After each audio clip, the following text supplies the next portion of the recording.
Good morning, everybody. Delighted that you're joining the second edition of this Sustainability Beyond the Rhetoric webinar series, and welcome to our social edition. Yesterday we started our series with our environmental session, and today we're hosting our social conversation, and tomorrow we'll have our webinar on governance issues. But as we have been discussing so far, everything is very much interconnected. But before we go any further, can I just go very quickly through some housekeeping? Three very simple reminders for this morning. The first one is that this is being recorded, so we can keep a record and share it with other people who couldn't make it this morning. Secondly, there's a Q&A box is in the bottom of your screen, and that's the main way in which you can communicate with us. Comments, questions, any technical issues, we're on the other end of that Q&A box.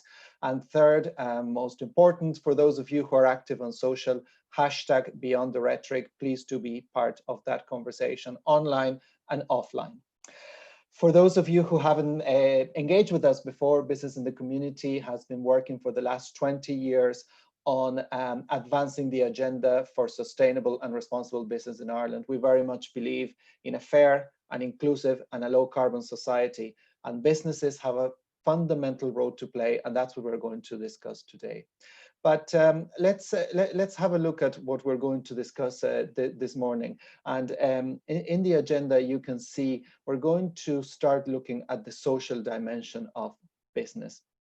And this is an area that we have been discussing for many years. And if I reflect back on our previous work, it has been all about supporting education, promoting employment, advising companies on their societal expectations, community engagement and volunteering plans. But the question that we need to ask ourselves, and the question that the panel conversation, the opening addresses, and the closing statement will really look at this morning in this very short hour is business really moving the dial? Is business really making a fundamental change on the inclusion challenges that Ireland has? And I know this is something that we are probably discussing more because of COVID, but this is something that was happening before COVID and will continue to happen after COVID. So it is a fundamental conversation. And I am delighted that we have such a wide range of voices here this morning, from business, from experts in inclusion, and obviously from people that see this as part of their daily lives in terms of the challenges of inclusion that we all face. So before I hand over to my colleague Louise Murray, I just want to finish with a very short reflection from our patron, President Michael D. Higgins. He spoke last week, and some of you may have seen his speech at the OECD conference on new approaches to the economy. And he said something very striking. He was talking about the scale of the challenge in front of us, and he was talking about the need to make change happen. And I was really struck that our president would talk about the fact that our existing paradigms don't work anymore, and that radical new alternatives are now required. So I'll leave you there with that notion of radical new alternatives are now required to enter this conversation on inclusion and to see where we're really going to make a difference. And I'll leave you in the excellent care of my colleague, Louise Murray, who is one of the experts in business in the community that has been working on this for more than 20 years. Thank you very much. Thank you, Thomas. Good morning, all. We have a great panel discussion lined up for you this morning. But before that, I'd like to take a few minutes to set the context. We live in a society where inequalities are growing. So the gap between the rich and the poor, it's widening. And some groups are underrepresented in the workplace or disproportionately underemployed. Research shows the groups facing the greatest barriers to employment and most vulnerable to social exclusion are jobless households, lone parents, those with disabilities, ethnic minorities, and the homeless. These groups are often labelled by stereotypes and stigmas, which can prevent them from taking up opportunities to lead a better life, but also it takes away their dignity. As Thomas mentioned, at Business Community, we have over 20 years experience working in the areas of education and employment. And time again, we hear the same stories from both our students and the job seekers in terms of blockers. And many of these blockers are systemic. So we really do need to address this urgently. I'd like to share with you a few stories of exclusion. A woman with an MBA, she's been applying for roles for the last 10 months with no interviews. She recently changed her surname to a more Irish sounding name and now has a temporary contract and an interview for a financial services organisation. This is her first interview this year for her sector. Now, this is not a unique story. Multiple job seekers have shared similar stories. For others, they're afraid to disclose their disability. Making adjustments, it won't change the world, but it will change the world for that person. And now, young people are often affected by the soft bigotry of low expectations. Students have cited that if they include their home address on an application form for a TY work placement or a job, that they won't get called for interview. We have an example of a local TD in Finglas who told us he offers his office address so people don't have to use their own. For some students and young people, they have self-stigma. I'll never get that job because I speak with an accent. And they have that feeling or that sense that they're always coming from behind. So if you don't have a mommy or a daddy or an auntie working in a professional capacity, it's very difficult to break into that network and learn about careers. Choose the phrase, you can't be what you can't see. And for those that say are self-motivated enough to break through into the workplace, they will ask themselves, do I see other people like myself working here? We really do need to level the playing field. It is time we open up business to those most excluded. The workplace ecosystem, it needs to change, and these things will not fix themselves. We must consciously address them. So we need to ask ourselves, do our policies and practices reinforce rather than reduce exclusion? There is a correlation between what you do internally and the types of candidates you recruit and retain. Though companies need to be authentic, this is not about window dressing or you risk being caught out. You will win the war on recruitment, but you will lose it on retention. We also need to promote a change in attitude. Leadership is needed to harness solidarity, challenge those stereotypes, and encourage the participation of individuals facing barriers. Outside of the moral and the right thing to do, there's also the business imperative to inclusion. Research shows that diverse and inclusive workforces outperform that of their competitors in terms of innovation, productivity, problem solving. There are lots of definitions on social inclusion, but for us, it's about that equity of opportunity to learn, to work, to engage, prosper, and to have a voice. So on that note, I'd like to hand you over now to my colleague, Linda O'Sullivan, who will lead the panel discussion. Thank you. Thanks, Louise, and good morning, everybody. I think they were really powerful words there. I don't know about anybody else, but I've goosebumps listening to you, Louise. And I think you've set the context brilliantly for our discussion.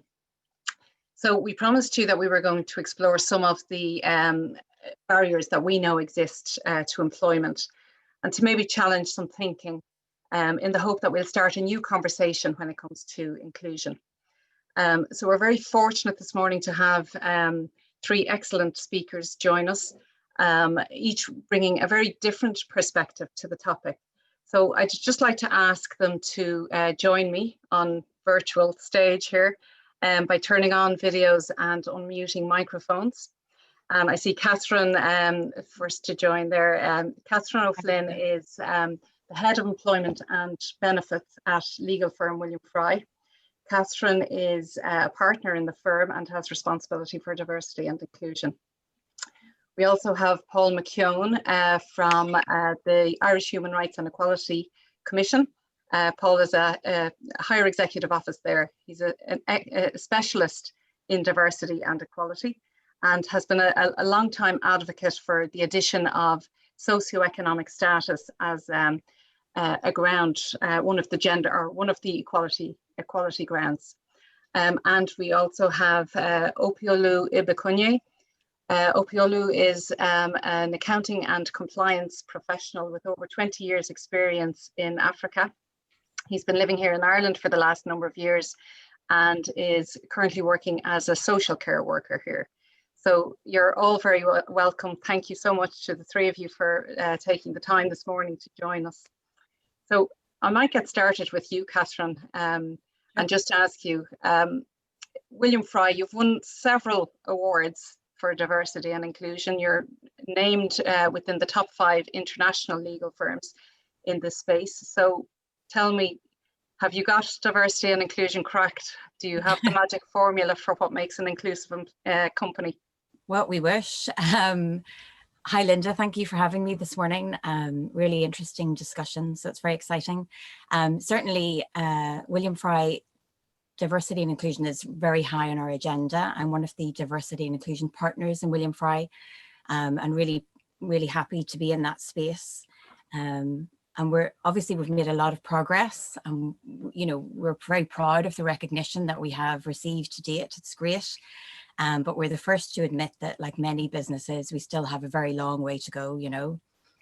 And we're acutely aware of the need for diversity, both for the people who work in our firm or who would like to work in our firm, and also, of course, for the users of our legal services. It's very important for them, increasingly so, and we're very aware of that.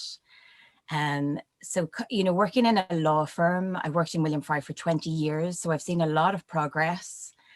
I guess personally speaking, from outside of Dublin, obviously, I'm from the north. You know, none of my family were in the law. So I know what it's like to face barriers. And, you know, so very, very keen that we can work towards removing barriers across the board. So it is, law firms do come from a traditional background, I guess. Perhaps in the past there was a fear of open discussion, but I'm delighted to say that that is changing. We've made great progress in areas such as gender. You know, females are extremely well represented in the legal world now, which is excellent. So we're starting to focus now on other areas that, you know, we all know are absolutely critical for business to be addressing. So age has been a real area of focus. Disability is obviously an area of focus. And then other areas like race and socioeconomic background are really important. And some of that may need legislation to help it along the way as well, as Paul is very aware. So great to be discussing these issues this morning. Thanks, Catherine. And Paul, the socioeconomic status, it's something I know that's dear to your heart. Now, I don't want to age you, but I'm guessing that you have memories of the Docklands before firms such as William Fry and all of the very many other large employers moved into the area. What has been the impact of that development for the local community? Like, so when we were growing up, that area was an area where you had a lot of the dockers. It was industrial. My dad would have working as a labourer or a docker in the area. But what happened then, like, half my family are travellers and then the other half are from born and bred generation in the inner city. And the traveller side of us, we were put into the flats there as kind of being nowhere else would accept us around in the rest of Dublin, and we ended up being put with the poors of the poor. But as we grew up there, I realised the same type of discrimination like my family would have been getting as a traveller was the same thing that was happening. And then a bit of glimmer of hope came that they were going to develop the Docklands. So when I was growing up, I remember always the 10%, and it was always 10% of jobs is going to be given to people in this area. There's going to be not just economic development. It's not going to be like the London Docklands. It's going to be social development as well. And during the 2000s, as I was growing up as a child, then all the buildings like were getting knocked down. They knocked down Sheriff Street flats and the walls went up and it got very segregated. And it came very like what's got like gates and all were being built up. Barbed wire was going up and no one was getting into any of these jobs. We were getting, say, sponsored, like the local football shirt was getting sponsored, or they paint the wall or people from the company would come in for a day and take pictures with us and be gone as fast as they came. But as I started to get a bit more older, then I realised that while a lot of economic development came to the Docklands, we were completely segregated from it and we didn't benefit from it. But I had hopes of getting an education. So I went on and I went back and done my leaving cert. I learned to speak Portuguese, which I speak fluently now. And I also got a degree then. But I couldn't get into any of the jobs. And I'll probably discuss in at a later point as well, but there was a lot of barriers that some of them were indirect or direct. And the other big issue that I noticed was that now I don't think it was done out of bad intentions by a lot of the employers, but that was the thing. A lot of them were starting to talk about, say, equality on LGBT, equality on gender. But the thing that with the most social economic segregated part of the state is in and around the IFSC. And it was almost like it was invisible. It wasn't really mentioned. And we would get some kind of nod here and there of oh, well, we'll do work experience, or we'll give jobs as, what's the job? We can give them a job as a security guard. Or my ma, when I was a kid, I used to go into the offices with my ma to help her as a cleaner. So that was the thing. So I don't know if anyone has heard recently with the Mulvey report there in 2017. So it was a whole big kind of stop-start. Let's try get this back on the road. And there has been more buy-in from employers to kindly to accept this issue and to try do something about it. But it kind of gives 2-week work experience placements to people in 5th or 6th year. There isn't that in concrete in that. So that it is a step though, but that I think the big thing, just from my observation growing up the area, was that it wasn't that issue of social economic discrimination, or even the thing on the traveller ground.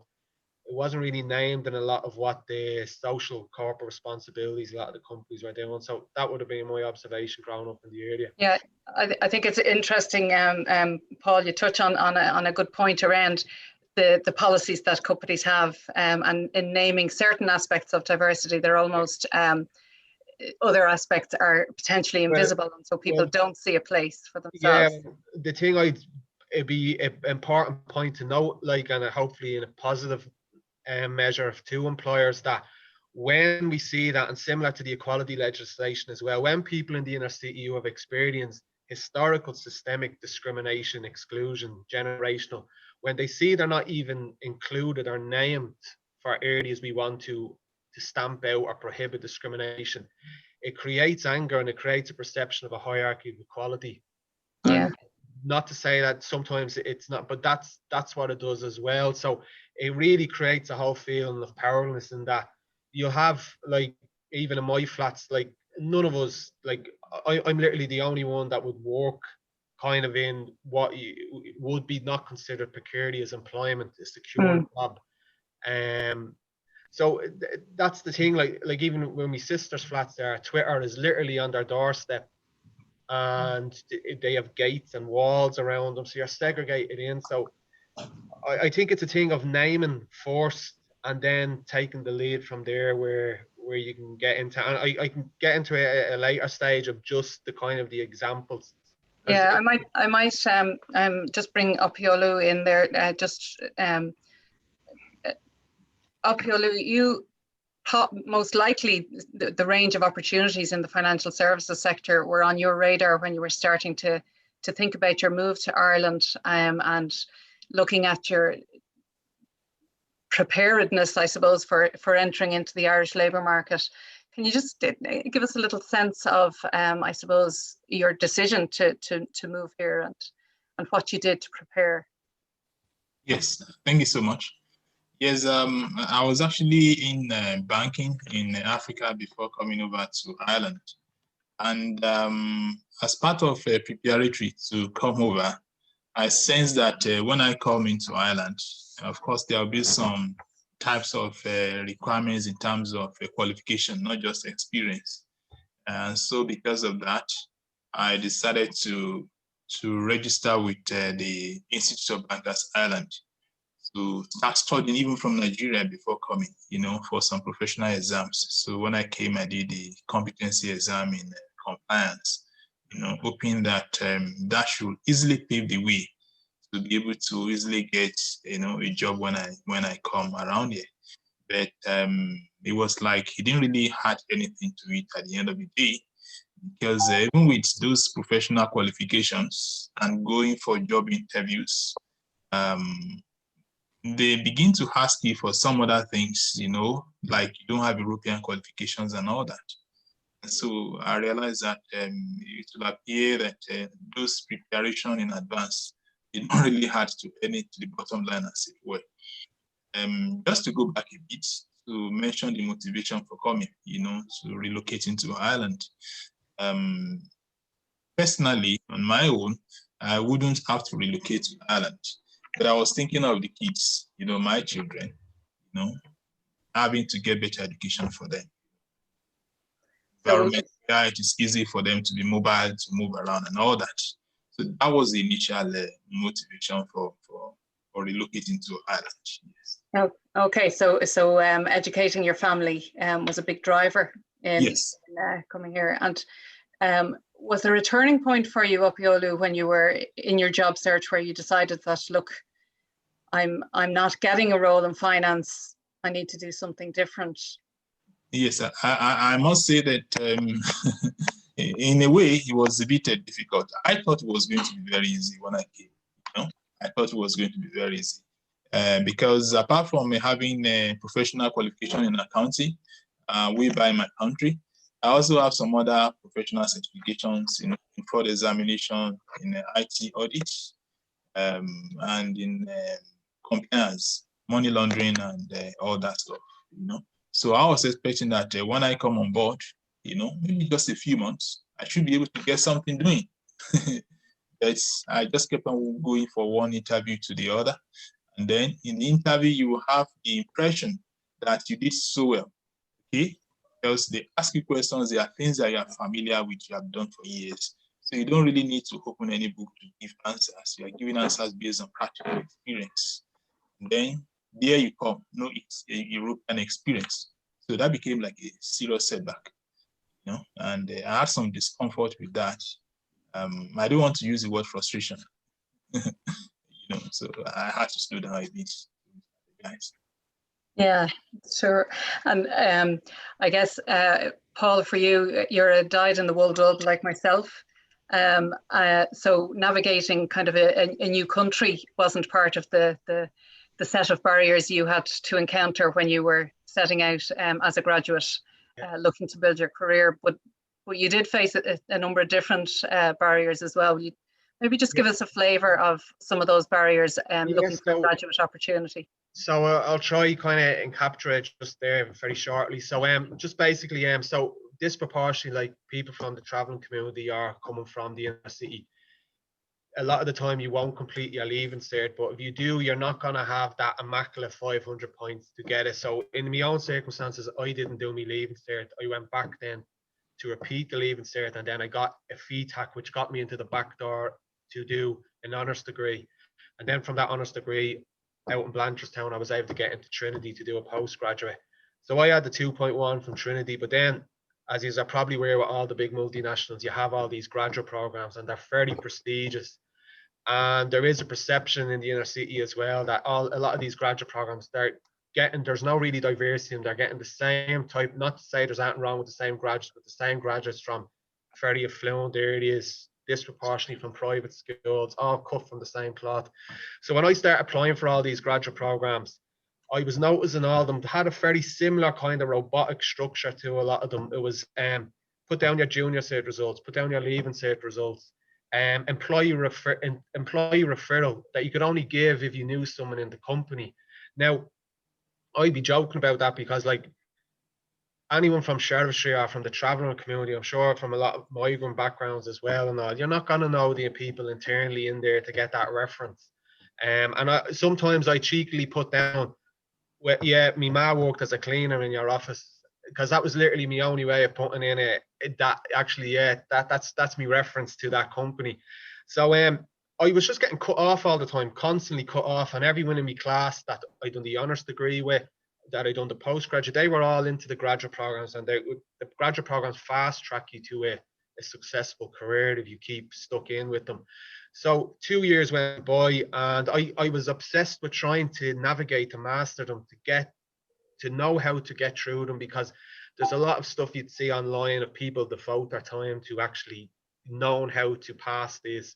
So when I done the digging on it, I was like, certain points allocated for junior cert, certain points allocated to leaving cert, certain points allocated to internal reference. So half the time it was a computer that was cutting me off because there was probably 500 other graduates. So I wasn't even getting the chance to get to an interview. And then when I was getting to an interview, I was getting kind of very patronizing kind of questions around, like, you know, did you work abroad? Did you do a year abroad, or did you take a year out to study, to travel? And I was like, I was in no luxury to travel around, and I was working, helping me ma as a cleaner, helped me dad as a labourer. But from those skills and growing up as well in poverty, there were certain competencies and resilience that I had built up from doing that. But when I was saying that, I was kind of getting a patronising look. But in a way, I used to try to explain to them, was like, look, I didn't do me leaving cert, but I went back, went into college, learned the language, and this is the stuff I learned from, like, just kind of doing cleaning. This is the thing I helped from painting, decorating with my dad, doing labouring jobs. These are all resilience that I can tell you from doing this. I'm very likely not just to give up. The minute I get stressed, I'm not going to do a legger on you. You know, I've been through all that. So these are skills that an employer, in my view, would, like, you should be looking at and thinking, like, that person has resilience. They've come and gone through a load of barriers. They're not easily going to get stressed if I give them a hard task to do. Yeah, I think you make a good point there, Paul. And actually, Louise touched on it earlier on when she talked about the stereotypes. And it strikes me as I'm listening to both yourself and Opeolu talk about your qualifications, and we're listening to two very educated people, highly motivated, and with a range of competencies that they've built up through life experience. Catherine, it's not the typical profile of a job seeker that springs to mind when we think social inclusion, is it? I guess that's correct. And that's why we have to sort of step out of our comfort zones as businesses and think about our recruitment practices and make sure that when we are recruiting, that we're not engaging in this clone recruitment, which is a phrase I love, where we're just hiring people that look like us, sound less, because then nothing will change. So we need to recruit for the ad rather than the fit. So, you know, step outside of the comfort zone, as I said, and look at it a bit differently. So what we have been doing is looking at things like unconscious bias training, which will help us with that. And we have gender decoders for our job specs. We've taken out schools in the application forms. And we've taken steps in terms of, you know, ring fencing interview spots for access students. But then, as Paul says, you know, we need to dig deeper. So we weren't always seeing the successes from those steps. So we need to dig deep. Are there any other inherent biases in any of the processes from top to bottom? We need to make sure that we have diverse recruitment panels.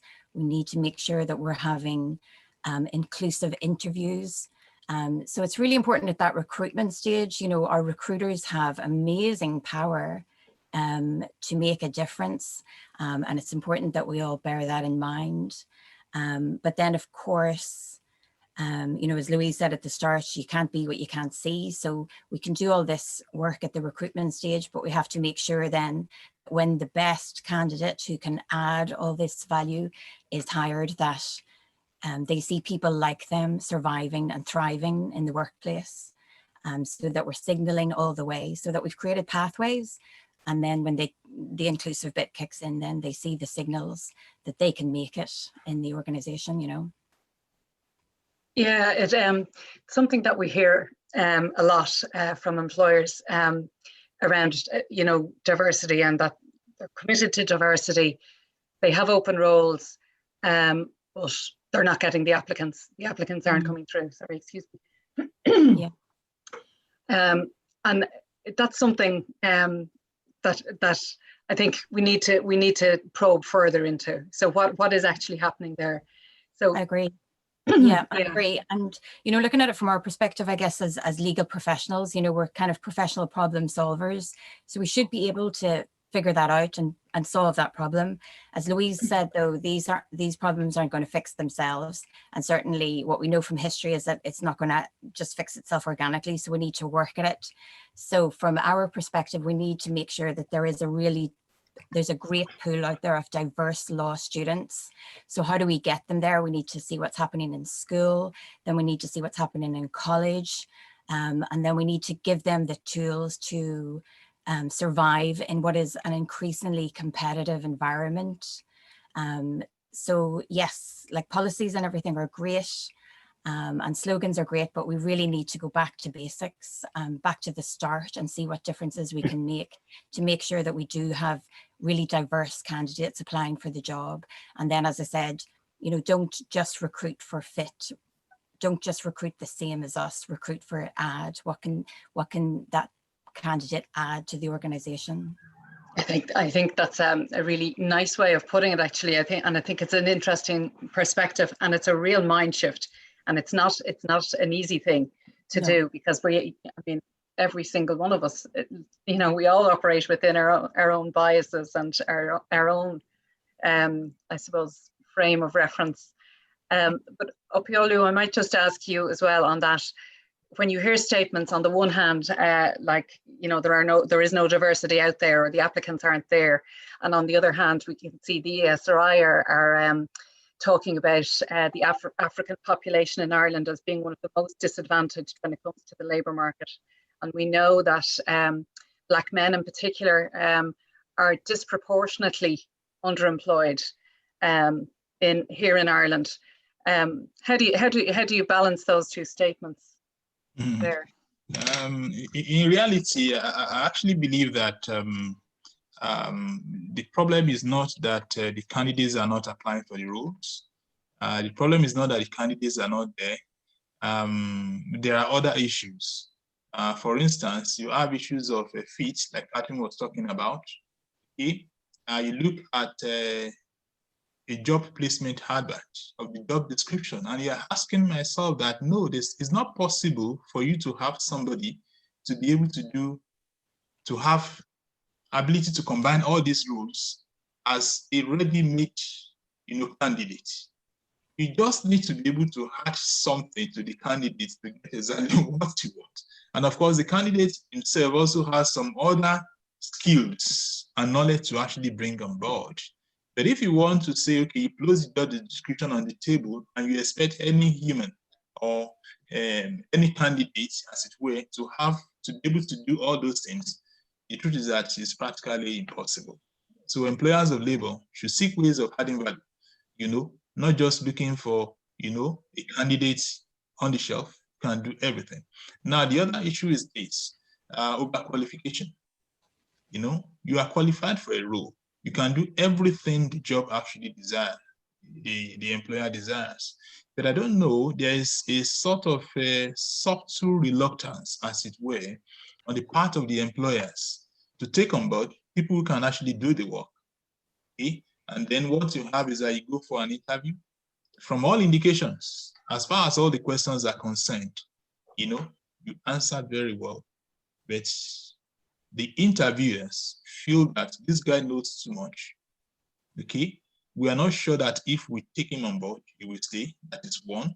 We also feel that he is overqualified. His experience is too much for the role. Okay, in course of my work in the social care field, I have a lot of colleagues that I realize that we are all in there. We are locked there because that is a sector that is actually employing people. And so you have HR professionals who are in social care work. You have people who are chemists, you know, and all sorts of people from different fields, you know, who are immigrants into the country. So in a way, you find out that because of the issue of they don't have European experience, or because of the issue of accent, you know, an accent is something that I think it is pervasive, because even in Ireland, you know, somebody from Cork is speaking, and then a man in Dublin, you know, has to pay extra attention to be able to hear what they say. So it's a universal issue, as it were. And so these factors need to be brought, you know, to be put on the table to consider, because you find out that in a very systematic way, we are actually eliminating people who can contribute positively, you know, by putting all these barriers in place. The barriers appear not to be written in black and white, really, but you can discern that this is what is going on. So these are real issues. Yeah, there's lots in that, Opeolu. Again, touching on that fit versus the value add, but also the trap of being overqualified with no relevant experience. It's really challenging. And you touched on accent there, and Paul, I want to bring you in on this because I know you'd have a lot to say about accent and the experience, maybe some experiences with accent. Yeah, so just as when I was explaining there, just on my previous point about kind of the process involved when I was trying to get into the graduate programs, and just everyone from my college, when I done my honours and the postgraduate, they were all flying ahead. One role came up that literally I had a Portuguese friend who worked in the company, and they were like, your name's all over this. They're looking for an ambassador to work over in Brazil. That's Irish, sells the brand. You'll be perfect. You have the red bird, you have that leprechaun thing going for you. Sell the whiskey for them. They'll love you over in Brazil. Like, you'll be a marketing dream for it. So made the video for the application, done the whole thing, made the points of why I was, but I got the Dear John letter, and it was literally thank you for the application. I didn't think out more of it. It was just probably the 150th application that I'd done. So about 2 months later, after I done the application, my friend contacted me, says, do you want to meet up for a coffee? So met up with him. I was just talking, like, look, I've been feeling really ashamed about what happened with your application, but you know how it is when you're working and all. Sometimes you have a WhatsApp group and stuff like, but when I got to your video application, they were all joking and calling you a knacker. And they were joking about me accent and stuff, and they were putting all like the GIF things where you can, you know, to describe a thing. And I couldn't believe it, because I know this discrimination goes on, but directly actually to happen in that way, where it's like, Jesus Christ, like, you know, like how like obvious. So I was a bit shocked by it, but he was like, look, I'm going back to Portugal. I'm leaving the company. I'm going to work for a different company. So once I'm out of there, you can do what you want. I don't care. So I looked at the WhatsApp messages, and basically was just like, how did he learn Portuguese? And then the next ones was referring to like as the knackers, and they were saying, well, you'll have all of them from around his flats trying to get free samples. And then another person who I assume is American said, what's a knacker? And then someone replied, says, our version of white trash. Now I was really, really annoyed. I knew they were joking. They wouldn't have known I had a traveller background. What they were discriminating on me was because of me inner city accent. So I knew it wasn't a protected ground, but I was like, because it was so clear as day, like I actually had the WhatsApp messages. So I went to the Workplace Relations Commission and I tried to take an equality complaint. But the adjudicator basically said, you're clearly being treated unfairly there. They didn't even consider you because they turned you into a caricature because of your accent. And I did mention, I was like, well, I come from a traveller background. He was like, yeah, but they weren't discriminating on you because of your traveller, they're discriminating on because of your inner city accent. And I was saying, well, in those circumstances, it's all the same. Like, they're othering me. They're not even, that was Irish people discriminating against me, but they're treating me differently. Somehow I don't belong to the status quo group. And he was like, yeah, well, you can't go any further with it. So just around that time, I was thinking of like the only kind of thing I got told to do was go to the media. But Dublin is a small place. I didn't want to be known as getting a tokenistic job or being known as that person then, and let that bad energy follow me around. So I was just like, look, I can't make a complaint out of it. So lucky enough, just after that happened, I don't know what was going on, if it was me ma above giving me the good look, like, but I got into the civil service. And it was lucky because when that was an application based to get into the civil service. So I just was like, look, what way constructively can I go about changing this? So that's since I've gone into the civil service, in a work capacity and in a personal capacity, I've been going full throttle to get that social economic ground into the legislation. And it comes from deep inside of even growing up around it, because they never mention social economic, and it's the thing that dogs on the street now. And if you go around the Docklands, it's so socially and economically segregated. And that's the thing. I was like, maybe that happening to me was a thing for me to go on to get this, because it's something that happens in more subtle ways mostly, but it happens every day of the week to people on an indirect way, a direct way. So from that experience, anyways, I kind of just took it on the chin and tried to constructively address it. I got in as an executive officer into the civil service, and then I got promoted to a higher executive officer. So it's been quite good in that way. But I'm thinking of like, I don't know, just it was 2 years, and then when that happened, I was literally just thinking like, what's the point? All those things you need to do to get in and get a qualification and this type of stuff going on. So I think it's like what comes across very loud and clear, Paul, is the level of self-motivation that you have. And you think, you know, others would have got that, may have got all of those knocks and do get all of those knocks, but maybe don't have that internal resilience to keep going. And I think it's, I actually think it's fantastic that you've turned something around into like, how can I constructively do something about this? Yeah. And Yeah. we'd all welcome, I think. And with that, the positive note now as well, from kind of being advocating for it and really getting the inner city behind, and the inner city, the traveller community as well. And we're starting like to talk to some people in the immigrant council, because it's an intersectional issue as well. Social economic discrimination affects other groups as well. But it's in the programme for government now, and it's also the Minister for Equality, Rhetoric, committed to having a further consultation on it. So it's not set in stone, but it's looking that way that it's eventually going to go in. So I think out of like positive and good faith, we don't want a situation where employers are just adding that to their equality policy because the legislation is telling them to. It would be encouraging, it would be very welcoming for the inner city if employers just start to proactively add that, because there's nothing stopping within any of the legislation to add in the ground. Colleges do positive action on social class through access programs. There's nothing there in the legislation to say that.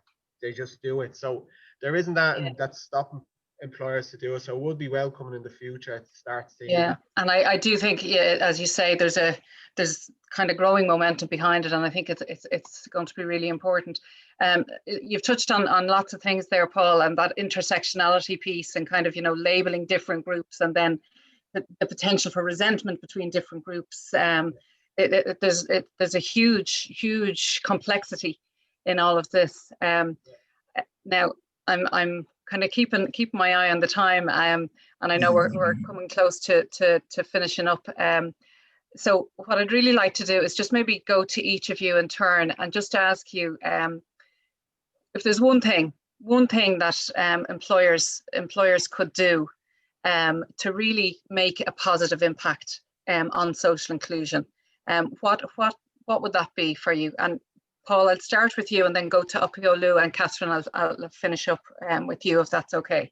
Okay, I'll try to be as fast as possible. 30 seconds. First and foremost, add the social economic status and the traveller community to your equality policies.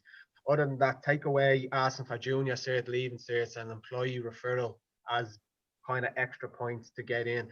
Thirdly, it's not all about the qualifications, it's the competencies. Who has the resilience? Who has the gift of the gab if it's that type of job that can do it? It's not all about just who has 500 points in their leaving cert. And it's proactively looking for that. And at the end of the day, it's going to benefit user business in terms of performance. It's not going to just have the same type of people. Brilliant. What a great summary. Opeolu, I might come to you next then. Yes, in terms of what I think the government or what needs to be done generally, I think it is not just sufficient to have very sound policies in place. The policies are good. Okay? I think the issue has to be the manner of implementation now by the institutions, you know, the corporate. Okay. For instance, you say that you are a socially inclusive organization, as it were. Let us see it in black and white. Okay, how do I mean?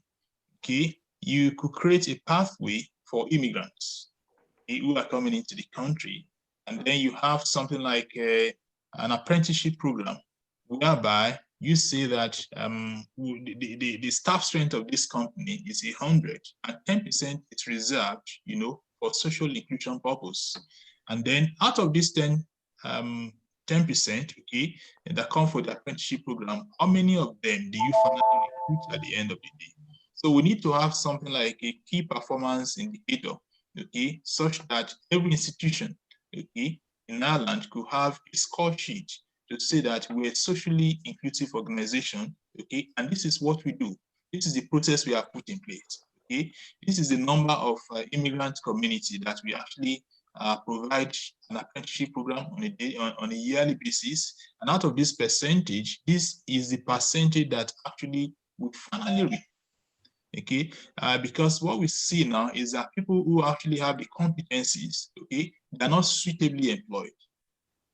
They are underemployed. Yeah. They find themselves in the fields or sectors that are ready to accommodate everyone.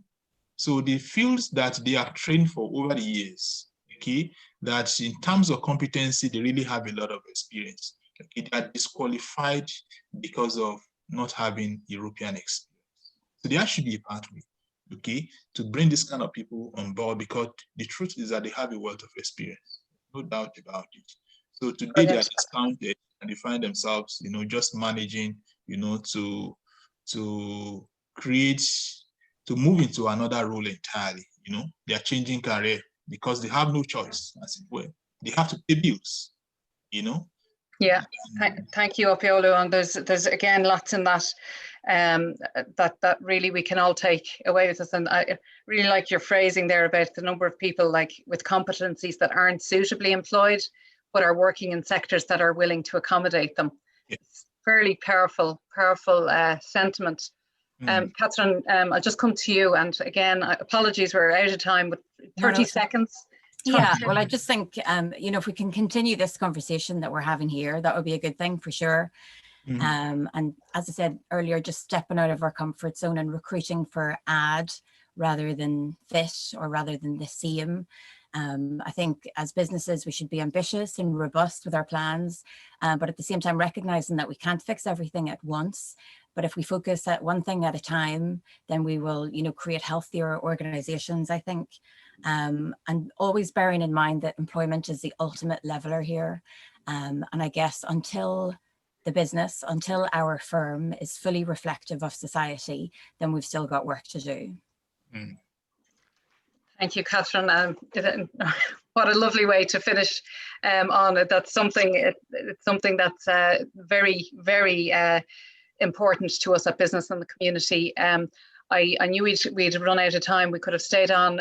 I could talk to each of you for 2 hours and we'd still run down the clock. I love that idea. We'll keep the conversation going, and we absolutely will keep the conversation going. But for now, I'd just like to hand back over to my colleague, Louise. Thanks so much to Catherine, to Paul, and to Opeolu. Thank you. Thank you, Linda. That was a very honest and frank discussion. So once again, to echo that, thanks to all the panelists there. As we have heard, like there's a lot of work to be done by business to address these issues. The Business and the Community Ireland Leaders Group on Social Inclusion is working to develop a measurement framework that will help us to learn and to hold business accountable to making progress on this common goal. So to tell us more, I'd like to introduce Sinéad Patton, co-chair of the Leaders Group on Social Inclusion, to tell us some more. So Sinéad, if you could join us, it's great. Yeah, good morning. Good morning, everyone. Thank you, Louise. So I'm delighted to be here today just to give a quick overview on the work that the Social Inclusion Subgroup has been doing. It's a subgroup that's co-chaired between ourselves, Veolia, and Marks and Spencer's, and we have a number of BITC members that are involved, from Vodafone to SSE, Air, Don Meats. And we've been working on this program now for a number of years, and I have to say that there's been fantastic commitment from our members in the subgroup and from BITC. And back in February 2019, we launched an employer's blueprint. And this was a step-by-step guide for employers that were interested in building an inclusive society, starting within their own organization. And we had very good momentum, you know what I mean, had been built up, and good commitment. And then if you go 18 months on, we have then, we're in a very different context. COVID-19 has disrupted all of us in both our personal and professional lives. And for many organizations, the story changed. The story changed to one of survival and maintaining an existing workforce.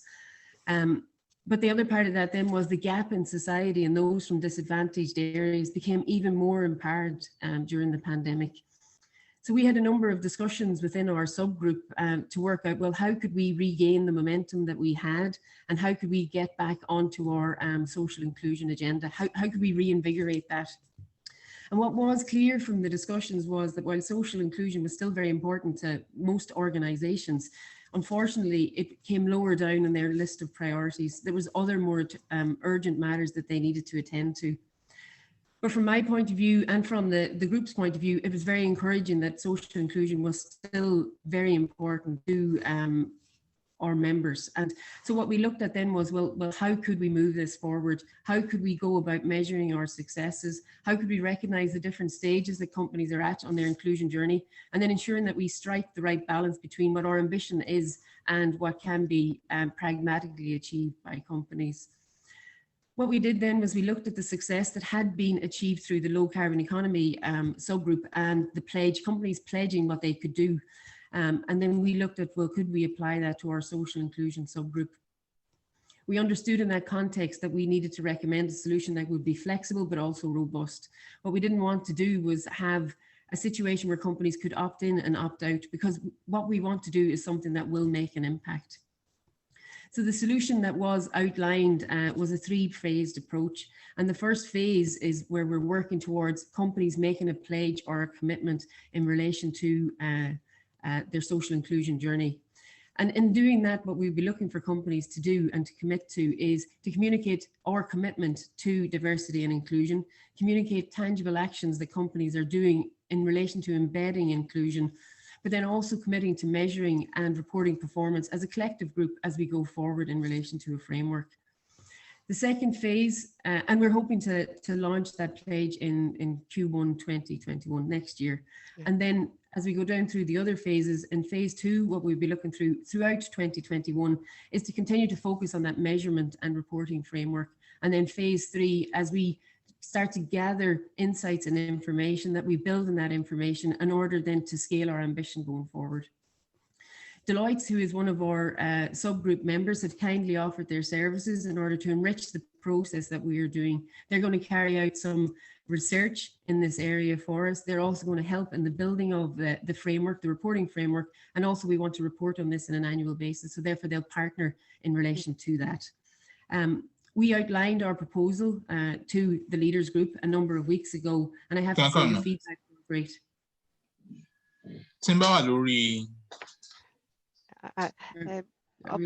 That's grand. Keep going, Sinead. Yeah, great. Yeah.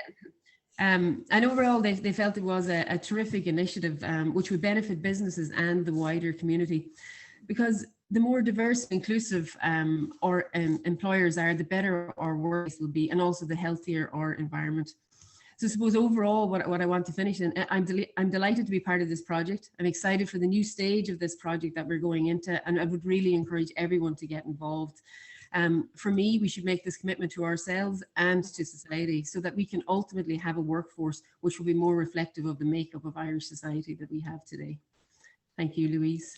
Well, thank you, Sinead. And I just want to say a big thank you to you, Sinead, as the co-chair of the Leaders Group on social inclusion, along with Ken Scully, with you both at the helm. It's really helped us, progress on this area. And you mentioned earlier, like, we're building on the already building blocks that we have around the inclusive employer blueprint. So this commitment, that the pledge is taking us a step further in terms of almost like holding our feet to the fire and that measurement. And I think as we talked about in our subgroup meetings, really, the time is right to do this. And listening to the panel discussion earlier, about the frankness, of the exclusion, that people are living with, and how, what the role is for business. Like social inclusion, it's a complex topic. It takes society, it takes government, it takes individuals.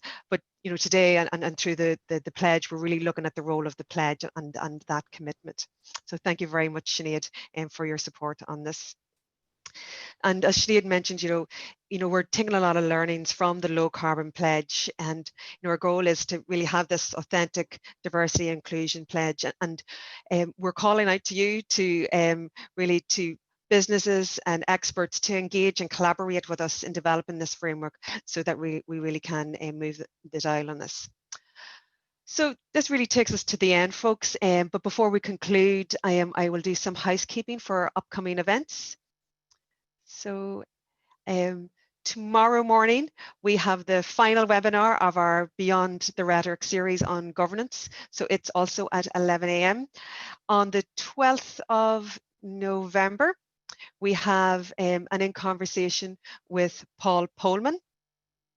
And a date for your calendar for next year is 6th of October 2021, the Sustainability Revolution. That's our Business in the Community Ireland conference, and we want to thank all our supporters there that are on screen.